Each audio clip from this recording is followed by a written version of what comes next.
আমি আপনি করবেন ঠিক আছে। মনে রাখবেন আপনার 12 তারিখের একটা ভোট 2 জায়গায় যাবে। তারুণ্যের অহংকার তারেক রহমান প্রধানমন্ত্রী হবে,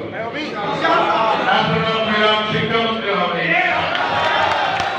আমি একজন ছোট মানুষ হিসাবে আমাদের এই বিষয়ে কথা বলবার আসতে আমরা বলছি যে এই দেশের শিক্ষার মেরুদণ্ড গত 17 বছরের দুষ্ট চক্র প্রতি বছর নকল প্রশ্ন আউট করত।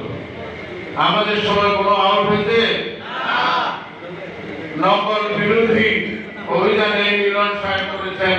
আমি তখন ঢাকা বিশ্ববিদ্যালয় থেকে পড়ালেখা শেষ করি, ওনার সাথে টেলিভিশন ক্যামেরা সারা বাংলাদেশে দৌড়িয়েছি শুধু একটি সুন্দর শিক্ষা ব্যবস্থা তৈরি করবেন।